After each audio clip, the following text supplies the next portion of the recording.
SER Podcast. Tiempo para el análisis, tiempo para el abierto en esta mañana de jueves previa a la ola de calor, porque si piensan que hasta ahora han pasado calor, lo que viene este fin de semana no están los escritos, todavía no está documentado que en un mes de junio pueda hacer tanta calor y va a hacer muchísimo calor. Vamos nosotros con toda la actualidad esta mañana y con el análisis de Elisa de la Nuez. ¿Qué tal? Muy buenos días. ¿Qué tal? Buenos días. Con Joan Subirats. ¿Qué tal? Buen día, Joan. Buenos días. Buen día. Y con Javier Aroca. Buenos días. Hola, buenos días. Ahora enseguida vamos con todo lo que tiene que ver con lo que salió de la cumbre ayer de la OTAN, con ese documento firmado por los aliados y ese desmarque del presidente del gobierno, de Pedro Sánchez, con las consecuencias en forma de amenaza por parte de Donald Trump. Pero me van a permitir que estos primeros minutos del abierto lo dediquemos a algo que ha sido como un goteo en las últimas 48 horas y que al final ofrece un balance y una cifra tremenda, porque junio está siendo un mes más que negro para la violencia machista en nuestro país. Especialmente esta semana, de los días que llevamos de esta última semana del mes de junio, hemos conocido 4 asesinatos, 2 de ellos confirmados ya como violencia machista. Mariola Lourido, buenos días. Buenos días, Ángeles. Confirmados estos 2, pero después la justicia, las autoridades, la policía está investigando otros 2 casos más, uno en Las Palmas de Gran Canaria, otro en Guadalajara, y de confirmarse, solo en el mes de junio habrían sido, mes que todavía no ha terminado, habrían sido asesinadas 6 mujeres y un niño por violencia machista. Sí, 5 crímenes machistas confirmados en este mes de junio, 3 de ellos en menos de una semana. El último en Algemesí, doble violencia de género y vicaria. Alejandra y su hijo asesinados por la pareja. Ella, de origen venezolano, le había pedido que se fuera de casa. Él no dejaba de acosarla, quería denunciarlo. No lo hizo por temor a que perdiera los papeles y la documentación. Lady Rodríguez es su cuñada. Estos casos sí pasan, son reales y que las mujeres tenemos que denunciar a tiempo, ¿vale? Que nadie se merece perder la vida, que los hombres no pueden llegar y arrebatarle la vida a una mujer como si nada. O sea, que es un niño que iba a cumplir 3 años el mes que viene, que no podía defenderse, ¿vale? Y una mujer, si hay problemas en la relación, dejarlo, pero no hacerle daño a las personas, no matar a las personas. Nadie tiene derecho de quitarle la vida a otra persona. Pero hay otros 3 asesinatos en investigación pendientes de la confirmación oficial. En Guadalajara, el de Rami Virginia, que desapareció la semana pasada y se busca a su pareja como presunto autor del crimen. La mujer tenía 2 hijos de 18 y 5 años. En Las Palmas, la justicia ve severos indicios de asesinato machista y posterior suicidio en los cadáveres de un matrimonio. Y en Gijón, hoy pasará a disposición judicial el hombre detenido por el presunto asesinato de Susana, con la que mantenía una relación sentimental. Estaba ella desaparecida desde mayo. La policía encontró su cadáver metido en una bolsa de plástico en un cubo de basura. La ministra de Igualdad, Ana Redondo, alerta. Estamos en alerta máxima de violencia de género. Igual que hay otro tipo de alertas, quiero que esto se tome muy en serio y muy en cuenta. Es imprescindible que los entornos laborales, los entornos de amigos, los entornos de la familia alcen la voz para salvar vidas. La ministra recuerda que el 30% de los asesinatos se producen en verano, en julio, agosto y septiembre. Ayer se reunió de urgencia con el ministro Marlaska de Interior ante este junio negro, que con estas cifras y estos casos se elevaría a 20 los asesinatos de mujeres este año y de 3 menores. Cifras más que alarmantes haciendo este recorrido, sobre todo en lo que ha pasado en esta última semana, y por eso, Mariola, preocupa, yo creo que es muy, muy preocupante el informe que publica esta mañana el Ministerio de Juventud, porque en ese informe advierten de que casi 1 de cada 4 jóvenes, hombres, creen que la violencia machista es un invento ideológico, y esa cifra es una cifra que se ha duplicado en los últimos 4 años. Sí, es que aumenta de manera significativa el negacionismo de la violencia de género entre toda la juventud. Avanza especialmente entre los hombres jóvenes. Un 23% piensa, como dices, que es un invento ideológico. Hace 4 años era el 12%, pero es llamativo que ese negacionismo crece también en las chicas. Ha pasado del 6 al 13%. Se está dando, Ángels, un retroceso en los valores del feminismo y en la lucha por la igualdad. Es mucho mayor en los chicos, pero empieza a notarse también en las mujeres jóvenes. El apoyo al feminismo ha caído al 41% en ellos, frente al 68% de ellas, que aún así también desciende 4 puntos en estos últimos 4 años. La brecha ideológica y política está asimismo muy marcada. Casi la mitad de las chicas, el 41%, se sitúa ideológicamente en la izquierda. Ellos, en cambio, se han derechizado de forma importante. La mayoría se ubica en el centro-derecha, el 25% en la derecha, el 33% en el centro, y hay un 8% de los hombres jóvenes que vota a la extrema derecha, según este informe que va a presentar hoy el Gobierno. Mariola, gracias. A ti, hasta luego. Son dos cuestiones que hemos puesto sobre la mesa en más de una ocasión en este abierto. El primero, la pregunta que nos hacemos siempre ante la elevada cifra de asesinatos machistas: ¿qué es lo que está fallando? ¿Qué falla? ¿Qué más se puede hacer? ¿Qué se tiene que seguir haciendo? Porque son ya demasiadas las mujeres asesinadas por violencia machista. Está siendo, insistimos, un mes de junio y estas 48 últimas horas han sido tremendas. Algo falla en este lado y algo falla también por el otro lado cuando vemos cómo aumenta el número de jóvenes, sobre todo jóvenes hombres, que niegan la violencia machista, que lo consideran un invento ideológico, y esto tiene mucho que ver con la derechización de esa franja de edad. ¿Qué conclusiones podemos sacar, Elisa? Bueno, yo creo que con respecto a lo primero que falla, tenemos claramente un problema de prevención, pero me ha interesado específicamente uno de los casos donde dice el problema de los papeles, ¿no? Que a ver si va a perder los papeles. Que no hay denuncia por no perder los papeles. Exacto. Entonces yo creo que cuando se adopten las medidas de prevención hay que poner mucho el foco en colectivos que puedan ser especialmente vulnerables, personas que estén en situación irregular, que no tengan papeles, porque se puede dar esta situación, porque otras veces hemos hablado de gente que sí había denunciado. Claro, cuando no hay una denuncia, obviamente es difícil o es imposible tomar algún tipo de medidas preventivas. El otro aspecto que me ha interesado también, cuando dice la ministra de Igualdad, el entorno, ¿no? Porque a lo mejor el entorno en este caso sí tiene papeles, es decir, no es solo la persona que se ve directamente afectada, que puede estar en una situación particularmente vulnerable, sino todos aquellos que están alrededor, familiares, compañeros de trabajo, que pueden ver esa situación. Eso sí que me interesa, porque esta idea ya muy antigua de esto es una cosa privada, hace mucho tiempo que no, esto es un delito público en todos los sentidos, y por tanto ese entorno puede ser también el que dé el paso adelante, y creo que eso es importante. Respecto al tema de las encuestas, bueno, lo hemos hablado muchas veces, es evidente que tenemos un problema de percepción, por así decirlo, ¿no? Que está muy mediatizado, lógicamente, por el discurso político y mediático, que puede haber sido porque se perciba, insisto, es un tema siempre de percepción, por determinadas gente joven, sobre todo hombres, que hay una radicalización en el discurso feminista, y por tanto ellos consideran que se sienten o pueden sentirse, digamos, agredidos o más susceptibles, y yo creo que eso es una cosa que hemos tratado aquí, y que cuando se hace un discurso que yo creo que es compartido socialmente, que es el tema de la violencia de género, es importante que los mensajes se den también atendiendo a ese porcentaje de la población que existe y no va a desaparecer, que siente que esto es un tema ideológico, que de alguna forma se culpabiliza a los jóvenes como colectivo. No sé, hay que cuidar mucho los mensajes, porque lo más importante es luchar contra la violencia de género. Joan. Sí, no, yo estoy bastante de acuerdo con Elisa en los dos temas. Sobre todo en el primero, creo que hay el tema del entorno es clave, es decir, el salto. Es decir, aquí, por lo que vemos en muchas de estas historias, es algo que ya viene tiempo repitiéndose, que hay una situación que se va agravando, que la persona, digamos, le cuesta, ¿no? A la mujer le cuesta pasar al nivel de denuncia, ¿no? Formalizar, digamos, sí, ¿no? Sí. Esa situación.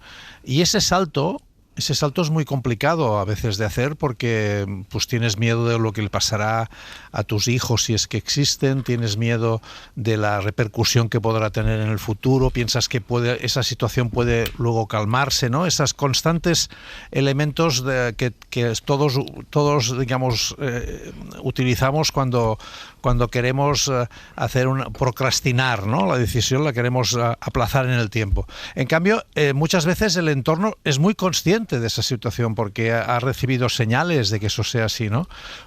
Es decir, yo creo que estamos ante una situación tan complicada que yo creo que deberíamos reforzar todos los elementos de proximidad, es decir, que los ámbitos municipales con más recursos, evidentemente, puedan tener más protagonismo en este tema, que el salto, es decir, que ayudemos un poco a que esas situaciones se generen de manera más comunitaria y permitan una defensa más comunitaria de las personas, porque lo que estamos viendo es una constante. Y ahora en verano, sí, parece absurdo decirlo así, pero lo sabemos, ¿no? Cada verano sabemos que aumentan las cifras de violencia contra las mujeres, ¿no? Y el calor no ayuda. No quiero ser frívolo, pero es así. O sea, está empíricamente demostrado. Claro, o sea, por eso. Y luego realmente en relación al tema de los jóvenes, yo creo que allí la cosa es mucho más, es igual de estructural y tiene también raíces muy profundas. Es decir, que al lado de los elementos que habéis comentado en relación a las dinámicas o lo que son las creencias de los jóvenes en relación al tema del género, etcétera, luego te das cuenta en esa encuesta de que somos el país en el que las jóvenes tardan más tiempo en irse de casa, donde es más, digamos, difícil emanciparse y entonces no podemos, digamos, evitar pensar que muchos de los elementos cada vez más significativos en la perspectiva de autonomía de los jóvenes están basados en la herencia, en de quién eres hijo, y eso también se transmite desde el punto de vista de los valores, es decir, el miedo a ser autónomo. Yo creo que esos elementos,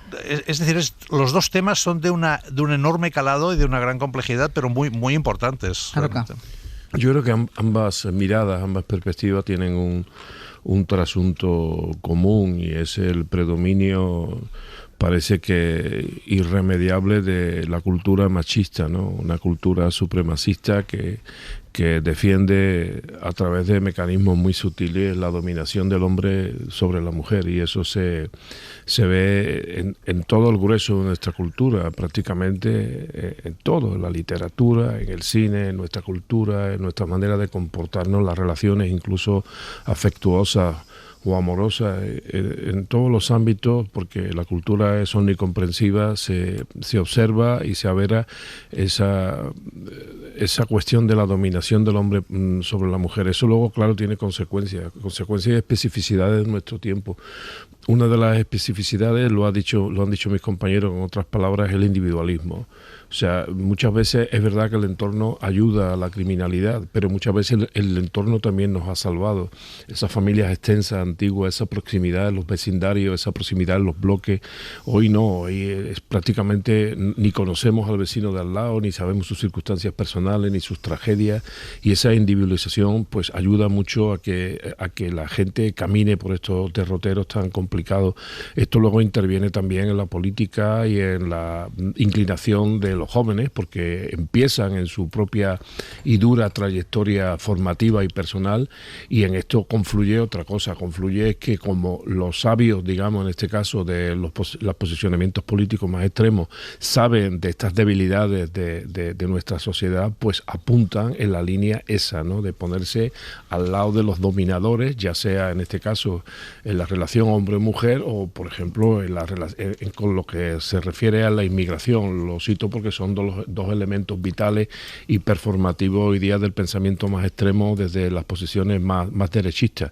Es un cóctel tremendo, ¿no? Y lo único que nos queda al resto de la gente que no estamos en esa dialéctica, resistir, abundar, seguir hablando, seguir proponiendo medidas de todo tipo, de toda naturaleza, legislativas, sociales, artísticas. Es decir, hay que erradicar de nuestra cabeza el que el hombre es superior a la mujer. El día que erradiquemos eso, probablemente no haya desaparecido tampoco la violencia, ni siquiera el negacionismo, pero desde luego creo que habremos dado un paso civilizatorio muy importante. En uno de los asesinatos se cumplen, y hemos hablado, yo lo hablaba antes Elisa, la vulnerabilidad, porque escuchábamos a la cuñada de la víctima y tía de la víctima, porque recordemos que en uno de los casos ha matado a la mujer y ha matado al hijo, que todavía no tenía ni 3 años, y la cuñada explicó, primero pidió que denunciaran, pero el entorno conocía perfectamente cuál era la situación, porque contó que la madre de la víctima dormía con el teléfono pegado porque la hija le había pedido: duerme con el teléfono porque tengo miedo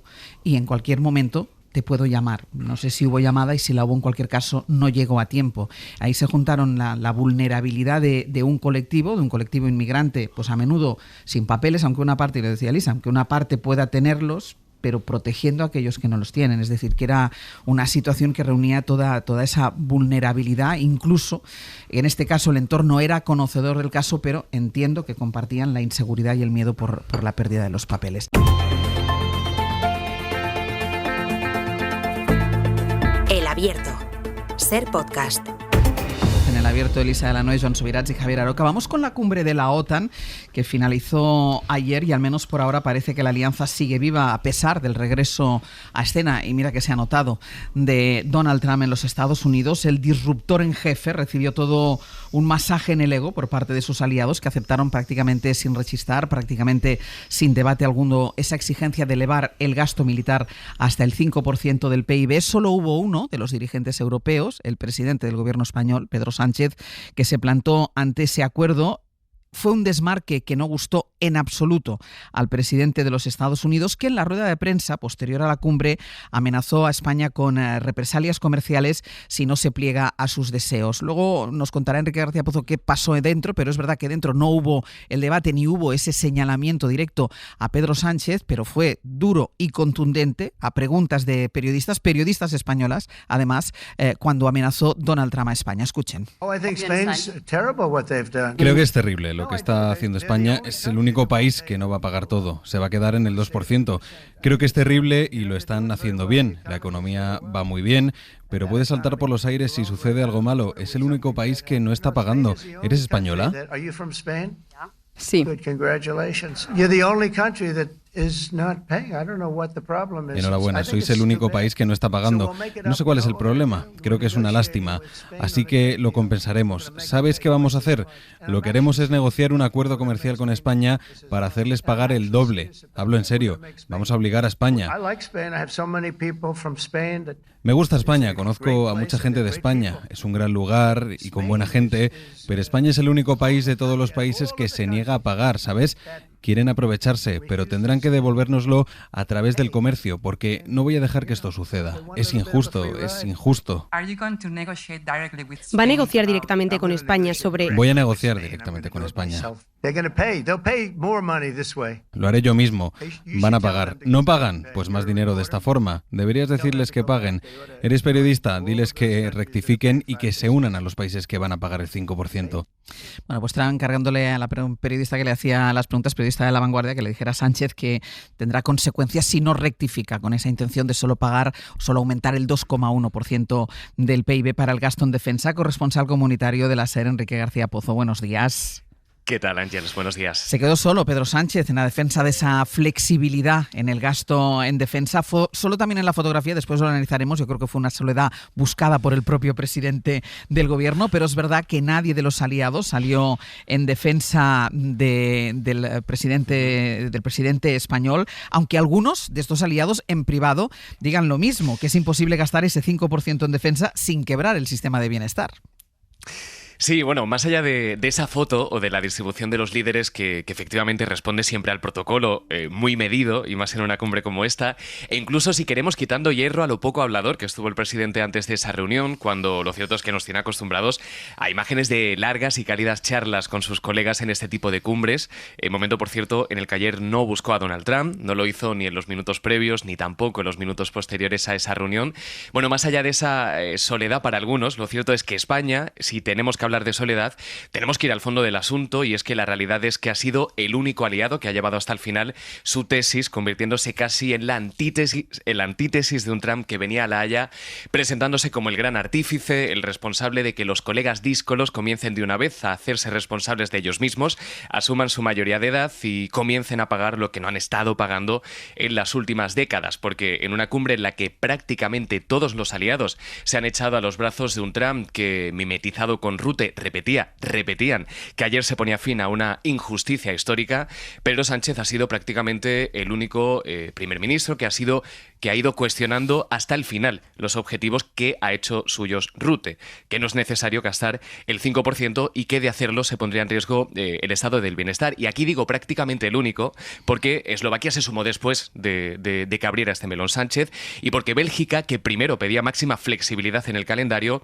ha ido reculando su discurso a medida que se acercaba la cita, hasta apostar por la ironía y soltar eso de, lo hacía ayer el primer ministro belga, el liberal Bart de Wever. It would be great to see that you can do what is calculated to be 3.5 for 2.1.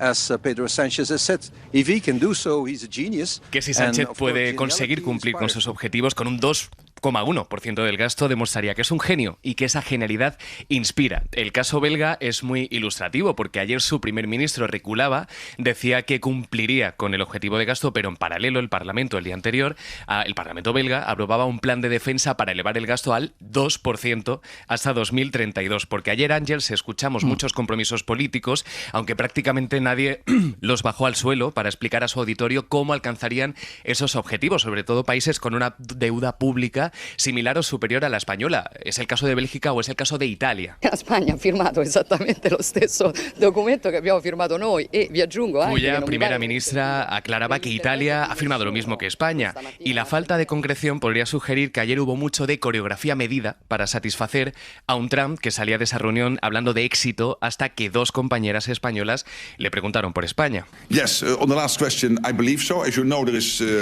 Rutte zanjaba también cualquier duda sobre los compromisos de España. La Alianza decía no tiene dudas de los compromisos de España con la Alianza, aunque mantenía su discrepancia con el gasto que mantiene Sánchez. Estamos de acuerdo en el desacuerdo, decía.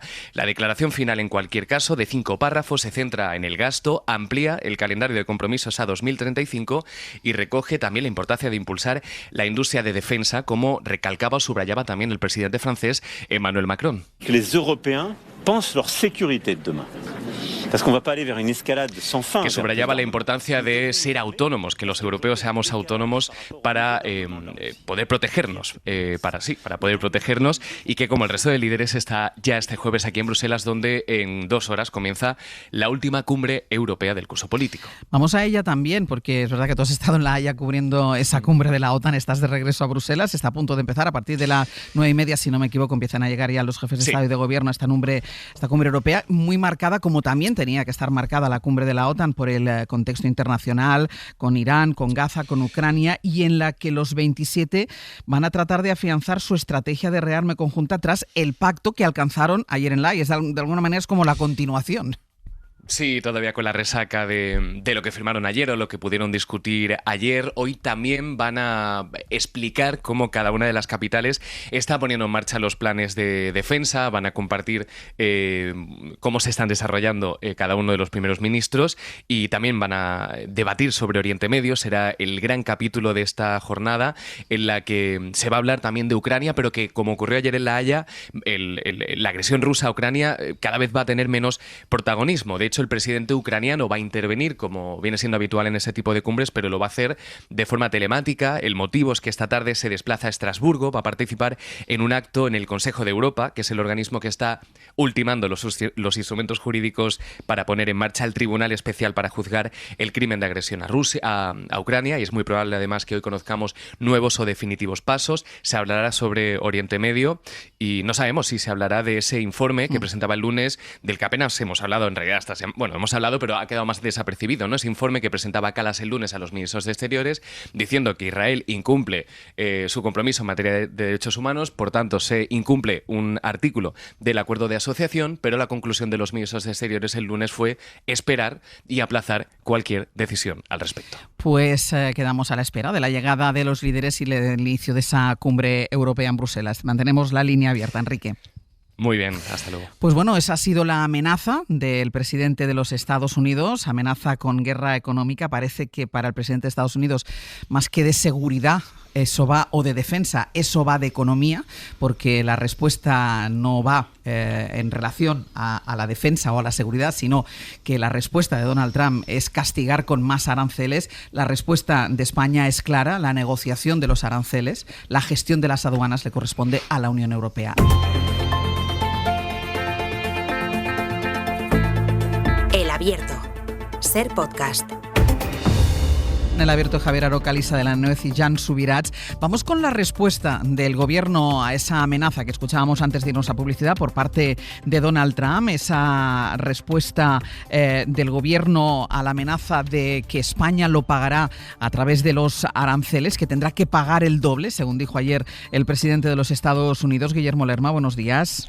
Hola de nuevo, Ángels. A pesar de que Trump dice que ese no al incremento del gasto en defensa va a traer consecuencias comerciales, en el Gobierno recuerdan algo que es importante, y es que en esa materia y también en todo lo que tiene que ver con las aduanas, las competencias, quien las tiene es la Unión Europea, es Bruselas, y es con la Unión Europea, dicen, con quien tendrá que negociar si quiere negociar algo Donald Trump. En cualquier caso, en el Ejecutivo mantienen que España es un país soberano y descartan entrar en el choque diplomático con Washington. Sí, el gobierno rebaja el alcance de esas declaraciones de Trump, creen que forman parte de su retórica habitual y por eso rechazan dar por ahora, como decías, una respuesta diplomática, a pesar del fondo de las acusaciones y del tono empleado por el presidente de Estados Unidos. En la Moncloa confían en que no habrá una represalia real por parte de ese país y para crear eso se aferran a un hecho, y es que ni a puerta cerrada en la cumbre ni durante la negociación previa con el secretario general de la OTAN, el presidente de Estados Unidos se ha opuesto de manera formal a la posición de España sobre el gasto en defensa. En cualquier caso, la orden en el Ejecutivo es no propiciar una escalada dialéctica. Se limitan, como hacía ayer el ministro Carlos Cuerpo, a recordar que la relación comercial con Estados Unidos se hace a través de la Comisión Europea y no de manera bilateral. En materia comercial, España es un socio esencial en esta relación transatlántica. Es una relación ya duradera, profunda que tenemos con Estados Unidos, tanto a nivel bilateral como desde el punto de vista de la Unión Europea. Es la relación entre la Unión Europea y Estados Unidos comercial más importante del mundo. Este es un tesoro. El Ejecutivo niega haber forzado el choque con Estados Unidos. Desmintió, de hecho, el propio presidente ayer en su rueda de prensa que la distancia del resto de líderes mostrada en la foto de familia o antes del inicio de la cumbre fuese buscada. De hecho, Sánchez solo contestó a las acusaciones de Trump a bordo del avión presidencial y lo hizo sin elevar el tono contra él. España siempre es la solución, nunca es el problema. Nosotros aportamos soluciones. Defendemos con convicción nuestras posiciones y creo que además son compartidas por la mayoría social de nuestro país.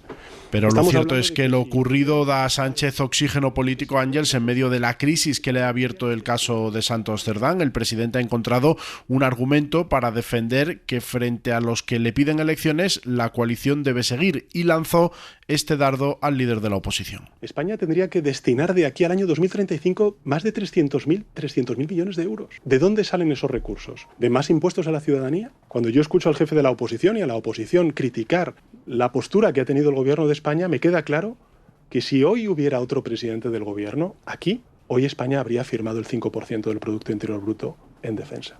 El gobierno defiende, Ángels, que lo que ha hecho Sánchez es defender precisamente la soberanía de nuestro país y hacer que la voz de España se oiga fuera de nuestro país. Guille, gracias. Hasta luego. Claro que se plegaron todos los aliados con Rutte a la cabeza. Es verdad que después hubo alguna matización como el del líder belga, pero se plegaron todos a la voluntad de Donald Trump, de ese aumento del 5%. El único que queda al margen es Pedro Sánchez, que mantiene lo que él había negociado con Rutte y es esa flexibilidad que le permite llegar al 2,1%, a pesar de que esto conlleve esas amenazas arancelarias del presidente de los Estados Unidos, con lo que demuestra, lo decía yo antes de la publicidad, que para Donald Trump esto va de economía y no va tanto de defensa ni de seguridad.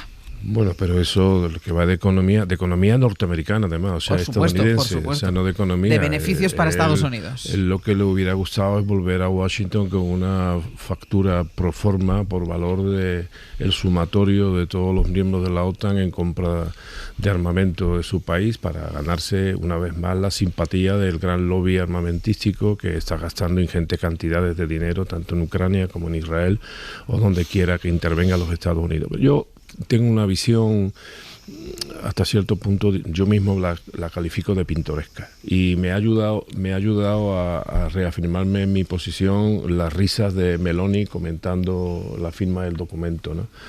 Cuando yo era chico, cuando queríamos hacer una cosa y había muy pesado, decíamos, vale, sí para que te calle. Entonces yo creo que ayer hubo un acuerdo, sí para que te calle, quitando el señor Sánchez, que hizo una coreografía muy adecuada y que desde luego mantuvo el tipo y la dignidad del gobierno y del Estado español. El resto le dijeron, bueno, vale, te firmamos esto, pero ya veremos. ¿Por qué digo esto? Digo, porque hasta ahora casi nadie de la OTAN ha cumplido nunca con su objetivo económico. Y yo dudo muchísimo que lo vayan a cumplir. Hay que recordar que las próximas elecciones norteamericanas son el 7 de noviembre de 2028, o sea, antes que expire todo esto. Y bueno, yo creo que le han pegado un boleón a la pelota y han dicho, vamos para adelante y ahora tú persígueme para que yo me gaste el dinero. Yo creo que eso es lo fundamental que ha pasado. Y claro, desde el punto de vista político, evidentemente efectivamente esto ha sido muy conveniente para Pedro Sánchez. Por ejemplo, escuchando ahora la rueda de prensa, la comparecencia de señor Trump, cuando contesta a una periodista de La Vanguardia, creo que ha dicho, española, pues le dice: la economía española va estupendamente. Yo creo que el trumpismo español tiene que tener un cabreo hoy. Habrán llamado allí a Washington y digo, hombre, no diga usted más en España que la economía española va tan bien, porque es que nos está hundiendo usted el discurso. Pero es que lo ha dicho el señor Trump. Y después demuestra, por muy presidente que sea, bueno, ya sabéis que la mayoría de países hispanoparlantes le llaman el rey tonto, o taco, ¿no?, que es el acrónimo de sus propias tonterías, sus propios fracasos. Bueno, pues presenta un desconocimiento profundo de cómo funciona el mundo. Yo dudo mucho que sepa dónde está España, pero si sabe dónde está España, seguramente no podrá poner con el dedo dónde está Morón y dónde está Rota, y desde luego no tiene ni puñetera idea de cómo funciona la Unión Europea, pero a la hora de decir lo que ha dicho sobre los aranceles, este hombre desconoce que la política comercial y la política arancelaria común son políticas cedidas desde los Estados miembros a la propia Unión Europea. Por tanto, no tenemos competencia. No es que diga el señor Cuerpo o el señor Sánchez, no me reúno con usted para hablar de los temas, es que no pueden, porque no tienen esa competencia. Eso lo tendrá que discutir pues con el comisario correspondiente de la Unión Europea, de la Comisión y con las autoridades comunitarias. Yo creo que ha sido un buen gesto de Pedro Sánchez. Yo creo que le da un balón de oxígeno muy importante y que lo va a continuar engrandando con la reunión del Consejo Europeo, y después se va a lucir también, como va a lucir la bata de cola, lo digo porque como en Sevilla, va a lucir la bata de cola como si fuera Lola Flores en la reunión de la ONU que va a haber en las próximas semanas en la ciudad de Sevilla. Joan. Sí, yo estoy de acuerdo con Javier. Es decir, el acuerdo que se ha suscrito ahora en La Haya lo que hace es cambiar el acuerdo que se tomó en el año 2014 para que todos los países de la OTAN pagaran como mínimo el 2%. A día de hoy hay 8 países de la Unión Europea que aún no han alcanzado esa cifra, ¿no? Estamos en el 2025, ¿no? Y ahora, un poco lo de la pelota para adelante, se ha dicho, en el 2035, el 5%. Vale, muy bien, o sea, pues vamos, o sea, si es como pasó con la última vez, con el 2014, pues ¿a qué nos estamos comprometiendo, no? A satisfacer las exigencias, y esto es cierto, de un país que es Estados Unidos, que es el que está poniendo toda la carne en el asador en el tema militar, tanto en tecnología como en información, muy por encima del resto de países de la OTAN. Esto es cierto, pero al mismo tiempo es el principal vendedor de toda la tecnología militar. Por lo tanto, allí, digamos, el negocio se lo cuecen entre ellos, y el máximo beneficiario de este aumento de gasto de defensa, por ahora, porque no hay una capacidad autónoma de Europa en este sentido, va a ser Estados Unidos. Hablar del 5% es brutal, porque, a ver, la gente a lo mejor cuando dice el porcentaje sobre el PIB no sabe muy bien a qué nos referimos. Pues, por ejemplo, para tener un ejemplo, el 5% del PIB en España se dedica a educación, más o menos, el 7% a sanidad y el 11,7%, si no voy equivocado, a pensiones. El gasto en educación superior, en universidades, no llega al 1% del PIB para 1.300.000 estudiantes que tienen las universidades públicas. Bueno, realmente gastarnos ahora, o sea, pasar de menos del 2% al 5%, ¿de dónde va a salir este dinero? Es decir, estamos hablando realmente de cifras muy significativas. Es decir, todo el gasto educativo en España es del 5%. El gasto en sanidad es del 7%.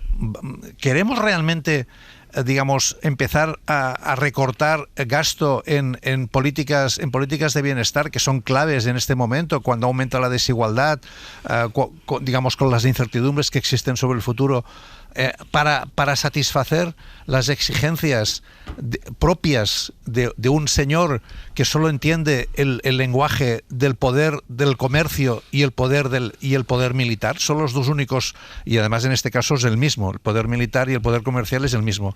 que es una especie de vendedor que es Trump. Yo lo encuentro realmente que la posición de España ha sido digna, muy digna en ese sentido, muy realista, y el resto de países lo que han hecho es satisfacer a la posición extrañísima de Mark Rutte, haciendo un papelón que creo que es impresentable. Sí, yo, estando de acuerdo con vosotros, creo que aquí todo el mundo ha salido ganando. Vamos a ver, la OTAN sigue viva, que el secretario general de la OTAN lógicamente tiene interés. Trump puede volver a Estados Unidos a decir, no soy un pagafantas, uso esta expresión porque me gustó mucho, no sé a quién se lo leí, diciendo, ya no dejo de pagar a estos señores que viven a mi costa, ahora ellos se van a comprometer y además nos van a comprar las armas, fenomenal. Y Pedro Sánchez le viene fenomenal, como habéis dicho, este balón de oxígeno, yo puedo decir, he mantenido mi postura, no comprometo el estado del bienestar. Es decir, todo el mundo sale ganando en la escenografía, que estoy totalmente de acuerdo contigo. Esto es una coreografía, es una puesta en escena y luego ya veremos de aquí al 2032, al 2035, en qué se concreta, cuando además, eso sí que lo quiero decir, es que eso se tiene que concretar en acuerdos después en los parlamentos nacionales que te tienen que votar o no votar. Por tanto, yo creo que todo el mundo ha salido contento, pero sí quería hacer una reflexión más de fondo, que es el tema de la seguridad europea, que eso sí que va en serio, ¿no? Y yo creo que aquí sí que hay claramente, más allá del tema de la OTAN, la necesidad de, sobre todo los países que tienen frontera con Rusia, que son unos cuantos en la Unión Europea, de realmente tener autonomía en materia de defensa. Y esto no es una cosa que se construye de la noche a la mañana, es una cosa que hay que hacer con cabeza, con tiempo y con dinero, y ese sí que es un tema real, más allá de la escenografía de ayer. Y ahí sí que creo que la postura de países como España, que no tienen el problema, digamos, tan cerca, sí que se puede ver como una falta de solidaridad con aquellos países como Polonia, como Alemania, con los países del este, que realmente tienen un problema muchísimo más cercano, que es básicamente el tema de Rusia. Por tanto, yo estoy totalmente de acuerdo, escenografía, todo el mundo sale contento, todo el mundo puede vender a su electorado, a sus ciudadanos, pero la realidad es la necesidad de una industria, de una autonomía de seguridad en Europa, y eso está por hacer. Ahora voy contigo, Aroca, porque decía Elisa que, estando de acuerdo con lo que habías dicho tanto tú como Joan Subirats, ella sí que cree que hace falta una reflexión sobre la seguridad europea, pero como había hecho referencia antes Subirats al papelón que está haciendo el secretario general de la OTAN, Mark Rutte, papelón que conocíamos pero que ya descubrimos y tuvimos toda la certeza después de que el propio Donald Trump hiciera públicos los mensajes que se habían intercambiado él y Rutte, en el que Rutte hablaba de Trump y hacia Trump en un lenguaje absolutamente adulador. Bueno, pues ayer en su comparecencia, después de que se cerrara la cumbre ya con las conclusiones sobre la mesa, Rutte dijo esto.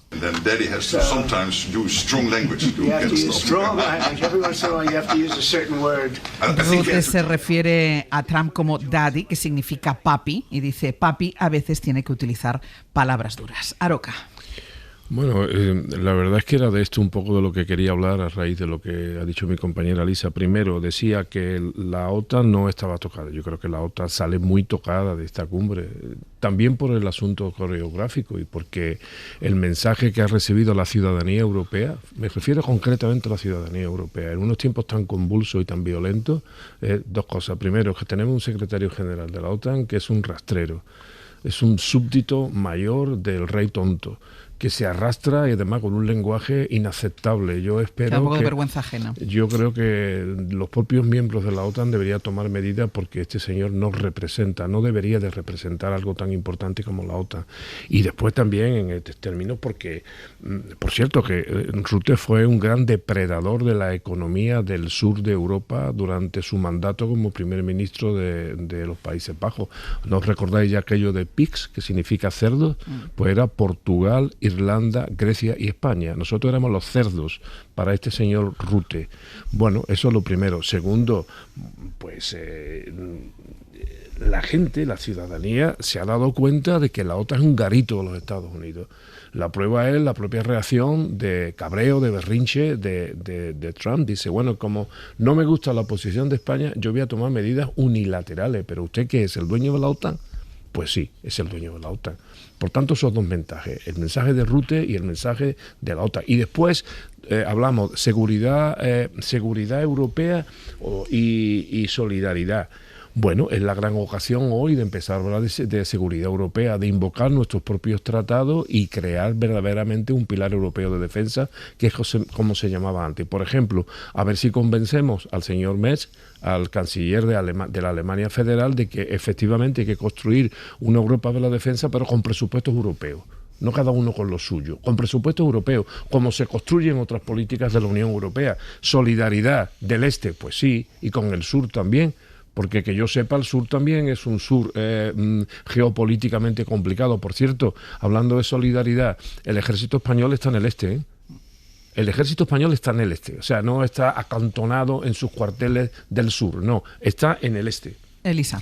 Sí, no, yo no voy a defender al señor Rutte, pero sí que creo que el objetivo de la cumbre está conseguido en el sentido de que con todo lo que había, digamos, se vuelve a escenificar la OTAN, Estados Unidos, el compromiso de los socios europeos, y creo que eso es importante. Y Rutte al final es un político. Me estaba acordando que el propio Pedro Sánchez sonó en su momento como un posible secretario general de la OTAN. Es decir, esto es un puesto político y entiendo que su función básicamente es mantener el organismo más o menos con vida. Con respecto a lo que dices de la industria de defensa, totalmente de acuerdo. Esto es lo que habría que hacer, ¿no? Una industria de defensa con presupuestos europeos. También hay que saber que esto es a medio y largo plazo, que no se construye de la noche a la mañana. Y sí me parece interesante destacar esa solidaridad en el sentido de que si la Unión Europea es, como su nombre indica, una unión, tú tienes que acudir a aquellas fronteras, sean las del sur o sean las del norte, o sean económicas o sean geopolíticas, digamos que en un momento dado se encuentran en esa situación pero más de vulnerabilidad. Toma nota de una cosa que es fundamental en la OTAN. Cuando le han preguntado al señor Trump por el artículo 5 de la OTAN, que me lo sé de memoria, sí, el tratado, sí. Es decir, el que promueve la asistencia mutua en caso de amenaza, cada uno ha dicho que, bueno, hay diferentes interpretaciones, que este artículo puede tener diferentes interpretaciones. Un mensaje para gente espabilada, ¿no? El caso del respeto que tiene el señor Trump por las normas del derecho internacional y por las normas de su derecho nacional es evidente que es cero, ¿no? Quiero decir, pues el que manda, ¿eh? No. En la OTAN me refiero. Es el que paga, que quizá es un poco el tema. Pero dicho eso, sí que me parece que la parte más importante es la segunda parte, es la construcción de esa industria europea de defensa autónoma de los Estados Unidos, que llevará un plazo y que va a exigir dinero. Y por tanto, yo creo que esa concienciación de los ciudadanos europeos de que necesitas tener esa autonomía en seguridad es algo importante y que le tocará a cada gobierno nacional explicarlo en sus respectivos parlamentos, especialmente en aquellos sitios donde la amenaza no es tan cercana. Lo que pasa es que la propia idea de la OTAN, ¿no?, surgió tras la Segunda Guerra Mundial como una respuesta, entre comillas, occidental a la amenaza que representaba la URSS. A partir del 89 se estuvo discutiendo mucho qué sentido tenía la OTAN en aquel momento, etcétera, etcétera. Ahora vuelve a aparecer, digamos, en los últimos años por la amenaza rusa. La amenaza y la concreción de la amenaza. Y la concreción de la amenaza, exacto. Y, por ejemplo, países que se habían mostrado tradicionalmente neutrales en este sentido, como Finlandia y Suecia, se apuntaron a la OTAN. Por lo tanto, incluso ayer apareció allí Zelensky, ¿no?, que precisamente la presencia de Zelensky es de las cosas que más seguramente digamos, disgustaron a Putin, porque precisamente la posibilidad de que Ucrania forme parte de la OTAN sería vista como una amenaza directa contra la seguridad rusa. Es decir, estamos en una situación de este tipo. Entonces, y viendo cómo funciona Trump, que solo entiende la lógica del matonismo político y del chantaje y después de la negociación comercial, Europa, lo de tener autonomía estratégica en tema militar no es algo, digamos, para pasado mañana, es para mañana, porque realmente la situación geoestratégica mundial exige este cambio. Por lo tanto, yo creo que es en cierta parte contradictorio, ¿no?, lo que pasó ayer en La Haya con lo que hoy pueda pasar en Bruselas, ¿no?, porque son dos, o sea, ¿Cómo lo tomamos realmente, ¿no? Es decir, ¿qué papel jugará, por ejemplo, ahora estoy hablando ya digamos, de política internacional, pero qué papel jugará Gran Bretaña, que siempre ha tenido una relación como el Big Brother con Estados Unidos, pero ahora también quiere reforzar su posición europea? Bueno, esos son interrogantes que quedan planteados. El interrogante también que queda planteado es qué quiere decir que España va a pagar el doble.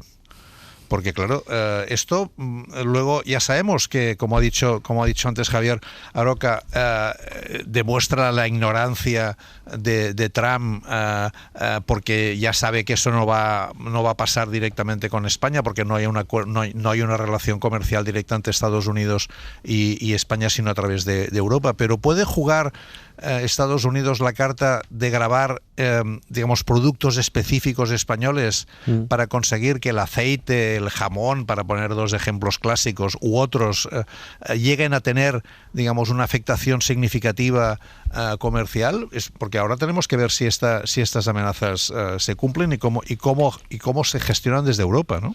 Bueno, se gestionan mal desde Europa, porque hay que recordar, lo digo yo como andaluz que soy, que ya en su época anterior ya grabó productos genuinamente andaluces.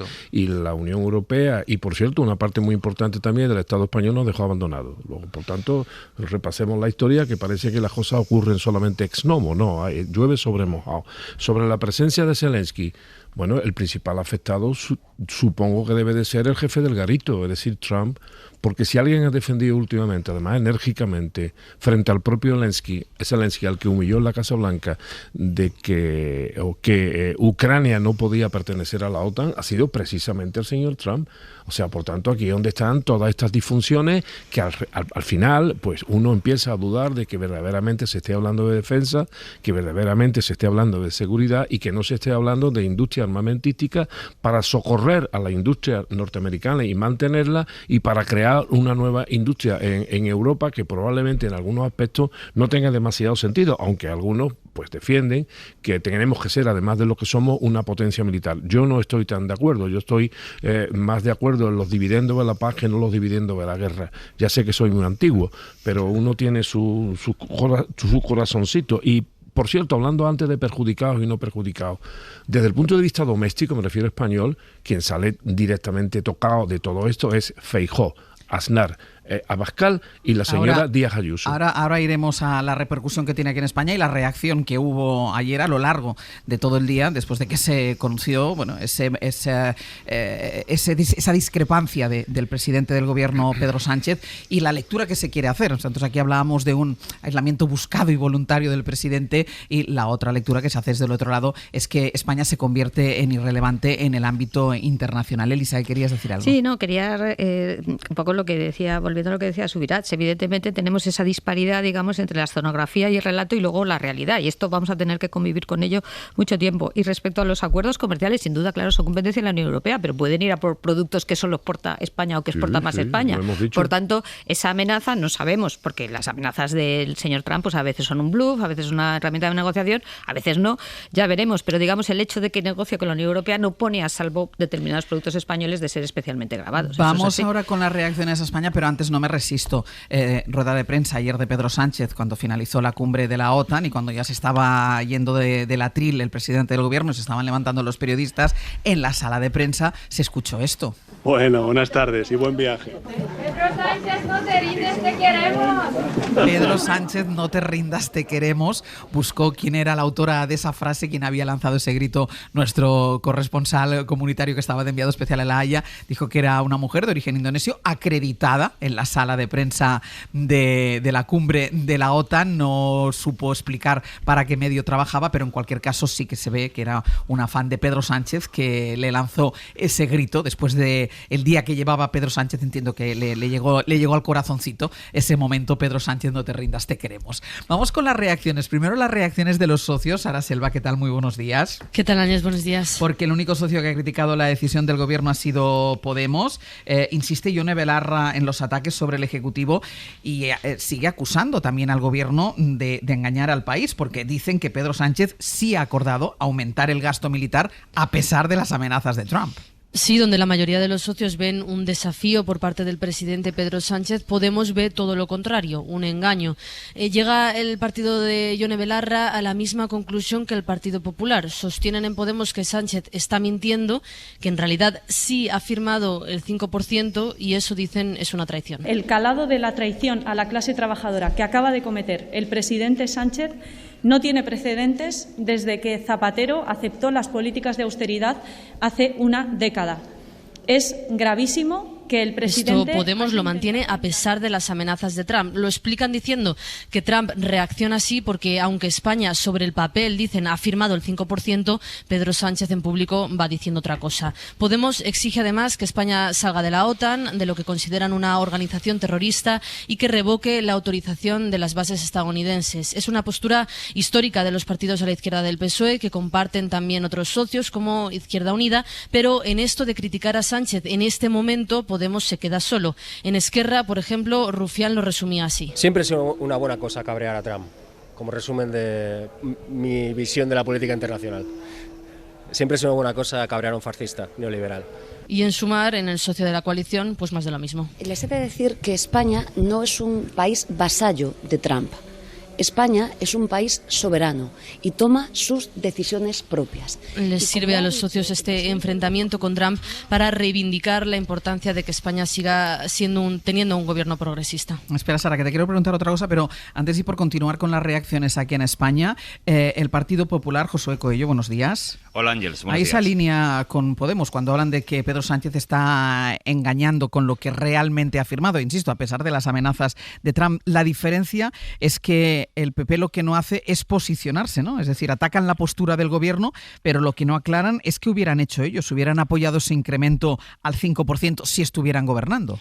Sí, es tan insaciable el PP con sus críticas al gobierno que a veces, como le pasó ayer con el gasto en la OTAN, entra en contradicciones. Por un lado, no se cree que España vaya a aportar ese 2,1%. La farsa terminó, escribía Feijóo en redes, dando por hecho que España aportará el 5%. Según fuentes del PP, Sánchez miente para contentar a sus socios parlamentarios. Pero hace tan solo unos minutos, preguntado por esto en los pasillos del Congreso, Miguel Tellado ya no hablaba de cifras. Nosotros lo que creemos es que España necesita un presidente del gobierno que sea fiable. Los españoles ya saben que Pedro Sánchez no es de fiar y ahora lo saben en Europa y lo saben todos los Estados miembros de la Organización Atlántico Norte. Pero a la vez, y esto es lo paradójico, el PP criticó a Trump por sus amenazas a España, amenazas que demostrarían que España no llega al 5%, a pesar de estas críticas del PP y de las acusaciones. Y para cerrar la cuadratura de la contradicción del PP con este tema, no podía faltar ella. Y nosotros, desde luego, aparte de ser un gobierno netamente, abiertamente proamericano, estamos totalmente en contra de romper puentes, de quemarlos con administraciones como la de los Estados Unidos. Creo que el presidente del gobierno trata a los españoles como idiotas. Acaba de firmar un acuerdo delante de todo el mundo, delante de todos los países que conforman la OTAN, y a continuación nos dice que no ha firmado lo que todo el mundo ha visto que hemos firmado. Ayuso, precisamente desde Nueva York, que se salió de la línea marcada por Génova para posicionarse junto a la administración estadounidense en sus amenazas a España. Y Ángels, tú lo decías, anoche preguntamos qué haría el PP con este gasto si ellos estuviesen gobernando, si les parece bien ese 5%, y la respuesta fue propia del mejor defensa central despejando balones. No nos podían concretar porque en el PP dicen no tienen una auditoría de Estado del Ejército. Josu, gracias. A vosotros. Sara, la otra pregunta que te quería hacer es por esa reunión que hubo ayer, que no estaba agendada por parte de ninguno de los líderes del Partido Popular y de Vox, pero ayer hubo pleno en el Congreso y aprovecharon ese pleno para encontrarse a solas Alberto Núñez Feijóo y Santiago Abascal. Sí, se reunieron durante algo menos de una hora en el despacho de Feijóo en el Congreso, justo después de la sesión de control. Es llamativo el momento en el que se produce esta reunión porque PP y Vox llevan meses de enfrentamiento público, con Abascal metiendo al PP en el mismo saco que el PSOE, diciendo que engaña a sus votantes, que no hace oposición, pero a pesar de esa distancia que intentan marcar en público, la reunión demuestra que la relación entre ambos sigue bien engrasada. El encuentro no se comunicó a la prensa con antelación y después lo confirmó el PP. Lo describen como un encuentro cordial y respetuoso a pesar de las discrepancias y no desvelan apenas nada del contenido. En el PP aseguran que hablaron del contexto nacional e internacional y en Vox no añaden más. Solo apuntan que Abascal siempre dice lo mismo en público que en privado. Así que es de esperar que le insistiera a Feijóo en la necesidad de presentar una moción de censura, que es lo que repite a diario en público. Abascal y Feijóo llevaban sin reunirse en persona, al menos que sepamos, desde septiembre de 2023, justo después de las elecciones generales. Sara, gracias. Hasta luego. Joan, los equilibrios que hace el Partido Popular acaban por resultar hasta entrañables. Es decir, el gobierno nos engaña, el presidente del gobierno nos engaña, pero Trump demuestra que no engaña y además Trump también lo hace mal y luego ya sale Isabel Díaz Ayuso para dinamitarlo todo. O sea, cualquier intento de equilibrio que está haciendo el Partido Popular lo dinamita Ayuso. Y todo esto sin que el Partido Popular diga cuál es su postura, cuál es el porcentaje, qué es lo que piensa. Ha sido imposible en las últimas 48 horas. Sí, yo creo que esa es una contradicción que va a ir creciendo. Es decir, en Europa, digamos, la posición de la derecha que representa aquí en España el Partido Popular es una posición bastante más clara que la del Partido Popular en estos temas, ¿no? Es una posición muy claramente a favor de la construcción europea, de una cierta autonomía de Europa en relación a Estados Unidos, a pesar de mantener las alianzas que están previstas en la OTAN, pero es muy distinta la posición, en cambio, de los partidos de extrema derecha, que están más a favor de una Europa de las patrias, de una Europa de los nacionalismos, y menos de una Europa fuerte y más articulada. Y aquí no sabemos muy bien cuál es la posición del Partido Popular, ¿no?, en este tema. Es decir, si abondaría en la lógica de la Europa de las patrias, que es una Europa muy contradictoria con la hegemonía de Estados Unidos, una vez más. Es decir, si eres tan patriota y tan nacionalista, ¿cómo es que te pliegas a las exigencias de un país como Estados Unidos, que ya sabemos que tiene una lógica imperialista muy tradicional? Y entonces, ¿cuál es tu posición en Europa? Esas contradicciones son constantes en este tema, ¿no? Y yo creo que son muy evidentes en toda la posición de la extrema derecha en Europa. La reunión de ayer de Feijóo y de Abascal, que no sé si pretendían que fuera secreta, porque si la hicieron en el Congreso, me imagino que es un sitio menos propicio para intentar hacer una reunión secreta, es el Congreso, ¿no? Por lo tanto, algo querían demostrar con esto, ¿no? ¿Qué querían demostrar? Y mi hipótesis es que los del Partido Popular intentan demostrar que no hace falta que, si estás más a favor de Ayuso, tengas que votar a Vox para reforzar tus posiciones, y los de Vox era advertirles por parte de Abascal que no hace falta que, si quieres derrotar a los socialistas, tengas que votar al PP porque tienen más posibilidades de tener números, sino que en el fondo votar al PP o votar al Vox es lo mismo, porque es, digamos, intentar sacar a Sánchez de la Moncloa. Yo creo que esa foto, y una foto que no existe, digamos, pero esa reunión, sí, yo creo que tiene esa lógica. Bueno, ninguna sorpresa con el Partido Popular, me refiero a que no tenga propuestas. Es que no se conocen propuestas prácticamente de nada, ¿no? Incluso cuando comparece en la Casa de la Palabra, en el Parlamento, se dedica a gritar y a gesticular, pero nunca ofrece una alternativa ni un proyecto reconocible que pueda ser asumido por una parte del electorado, y además desaprovecha sus grandes ocasiones, como por ejemplo podría ser una moción de censura donde pusiera todo su programa, pero hay pistas. Es decir, no dice nada del 5%, pero ya sabemos que al Partido Popular no le importaría reducir gastos sociales en educación pública, en sanidad pública, es decir, en todo lo que forma parte de su programa y que ya viene practicando a la luz, no en las penumbras, en las comunidades autónomas donde gobierna. Por tanto, ninguna sorpresa. Bueno, que oculta siempre sus pensamientos, sí, porque no deja de tener miedo escénico, ¿no?, a la realidad de este país, que es un país plural, es un país sociológicamente, aunque las encuestas no lo digan, mayoritariamente progresista, y en donde sus posiciones con respecto a la OTAN y al patriotismo exhibido por Pedro Sánchez, pues puede ser incómodo. Con respecto a la reunión que han tenido, bueno, pues una reunión entre afines. Yo lo definiría como una cumbre de la extrema derecha en España, donde se han reunido los dos principales operadores de la extrema derecha, con un telón de fondo, uno formal, que es que se acaba el periodo de sesiones, y por tanto, bueno, vamos a saludarnos y a limar algunas asperezas lingüísticas que hemos expresado en el gran teatro del Parlamento, y después con la vista puesta también en el Congreso del Partido Popular, en donde la ponencia política, liderada por moderado Moreno Bonilla, va a dejar clarísimo que al PP no le importaría en absoluto apoyarse o apoyar a Vox en unos resultados electorales que propiciaran la llegada del Partido Popular y Vox, o de Vox y el Partido Popular, al gobierno de España. Elisa. Sí, yo creo que todo esto es que forma parte de la escenografía, ¿no? Y de la incoherencia profunda, no ya del partido de la oposición, sino también del gobierno, porque es que estamos en un escenario que no se nos olvide,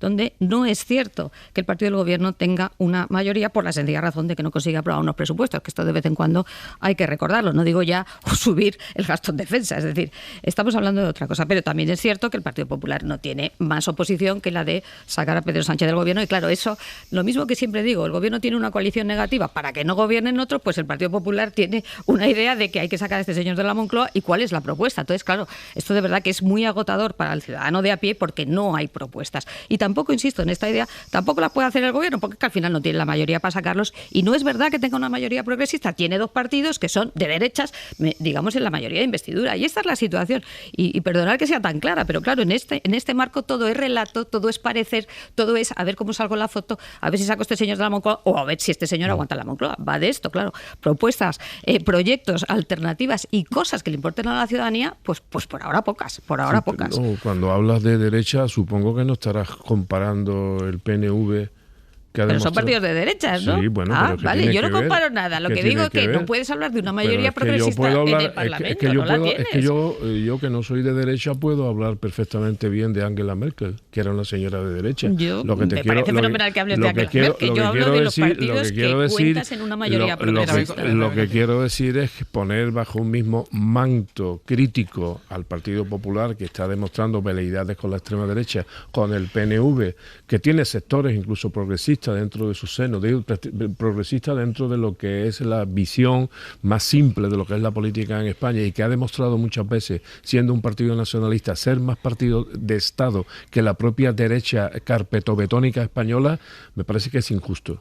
Yo no he dicho, no comparo nada, digo que tú no puedes contar como mayoría progresista dos partidos de derechas, y no digo nada más. Progresistas son los que van para adelante y regresistas los que van para atrás, y el PP es un cangrejo podemos político. Cambiar el concepto, no. Podemos cambiar el concepto para que el PNV sea más progresista que nadie. Sí, pero un cangrejo no es, luego. No, pero lo sí que es cierto que, digamos, esto ya se dijo en la investidura de Pedro Sánchez, en la última. Salió el portavoz del PNV, que ahora es el máximo dirigente del PNV, y dijo: usted está ahí sentado y va a ser presidente de gobierno, y apuntó a Vox. Usted está ahí sentado y va a ser presidente de gobierno porque la alternativa es Vox. Sí. Y mientras pase esto, usted va a ser presidente de gobierno. Claro, uno va a ser presidente del gobierno, Joan, y al otro le va a costar ser presidente del gobierno si no tiene una mayoría absoluta. Exactamente. Obviamente, pero lo que no tienes es un programa, digamos, como diría, una estrategia unificada, y lo vemos cuando de vez en cuando votan en contra de lo que propone el gobierno, porque ellos tienen un electorado al que tienen que atender. Bueno, esto es así, como es lógico. La tradición europea del 45, digamos, voy muy atrás, es la que une muchos de estos partidos, desde la democracia cristiana y los conservadores hasta los socialistas e incluso el comunismo berlingueriano. Esto une a la Europa del 45, y ahora estamos delante de la amenaza de aquellos que fueron derrotados en el 45 y que quieren revancha. Bueno, si lo tomamos así es muy distinto. Pero no solamente los derrotados del 45, sino en España los vencedores del 36. Bueno. Es decir, esta derecha no se caracterizó por su oposición al franquismo, sino es una derecha que surge del franquismo, cosa que no se puede decir, insisto, del PNV.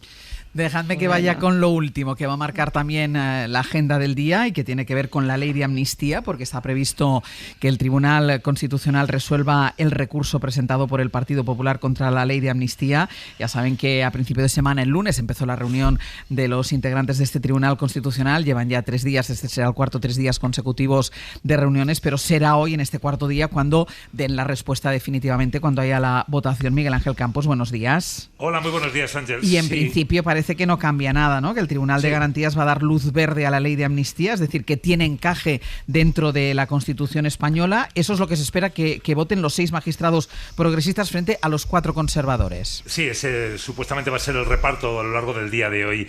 El de ayer fue un día decisivo para el Pleno de la Amnistía, que se celebra desde este pasado lunes, como decías. Correspondía debatir si la ley tiene encaje en la Constitución, y la mayoría progresista concluyó que se ajusta a los preceptos de la Carta Magna, por lo que son partidarios partidarios de rechazar el recurso del Partido Popular contrario a la norma aprobada por el Parlamento. Recordemos, el lunes se rechazó elevar cuestión prejudicial al Tribunal de Justicia de la Unión Europea. El martes los magistrados convinieron que una ley de amnistía en abstracto tiene cabida en la Constitución porque no la prohíbe expresamente. Y ayer, si la Constitución admite una ley concreta como esta, que ha sido refrendada por el Poder Legislativo, que tiene preeminencia sobre el resto de poderes del Estado, recalca el Constitucional. El debate fue menos tenso de lo esperado porque 3 de los 4 magistrados de la llamada bancada conservadora, Arnaldo, Espejel y Tolosa, apenas participaron. La ponencia definitiva de la vicepresidenta Inmaculada Montalbán será votada y aprobada hoy jueves, según fuentes del Tribunal de Garantías, un texto que va a ser enriquecido, dicen estas mismas fuentes, con las numerosas ideas introducidas a lo largo de las distintas sesiones del debate. Conoceremos el resultado a lo largo del día, ¿no? Sí, se espera que antes de las 2 de la tarde esté ya. Pues aquí lo contaremos en la cadena SER. Campos, gracias. Hasta luego.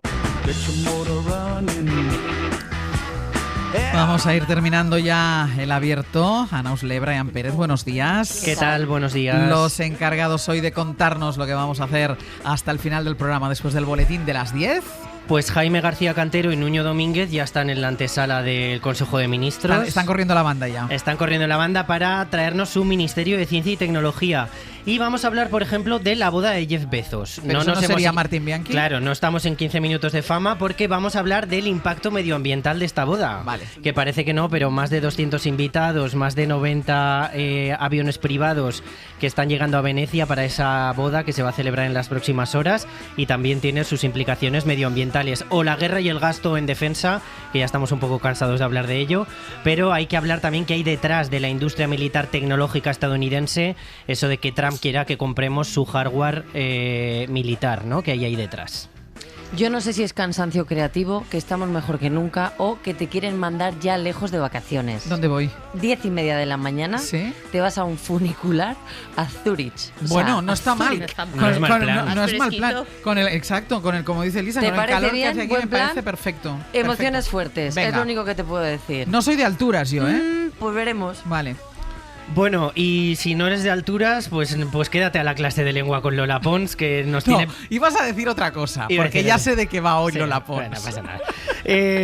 Lola Pons, que nos tiene preparada una clase de edadismo y discriminación de la edad con el uso de la lengua. Préstale mucha atención hoy a la clase de Lola Pons. Yo puedo ser muchas cosas, pero edadista no soy, ¿eh? Vale. La discriminación de la edad en el uso de la lengua, la cosmética, que también tiene mucha discriminación de la edad, o la diferencia entre hombres y mujeres. A quien seguramente en alguna ocasión te han dicho algo de señorita. A mí no me dicen nada. Señorita. Vale. No, pues señorita no, señora. Vale, perfecto. Por ejemplo. Entre otras muchas cosas. Y hoy en el cine 2 películas sobre la amistad, una con mucho ruido de motores y la otra cine mudo, o sea que se estrenan F1 la película y La Quimera del Oro en cines. Ajá. Y Javier Ocaña nos hablará de las dos.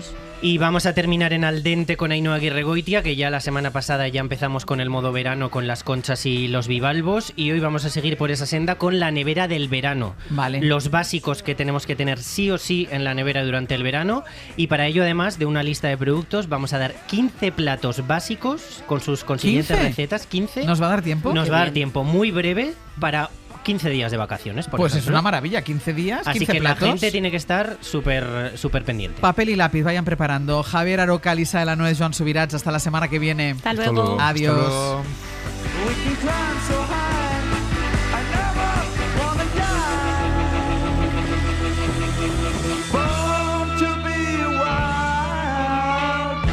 Para no perderte ningún episodio, síguenos en la aplicación o la web de la SER, Podium Podcast o tu plataforma de audio favorita.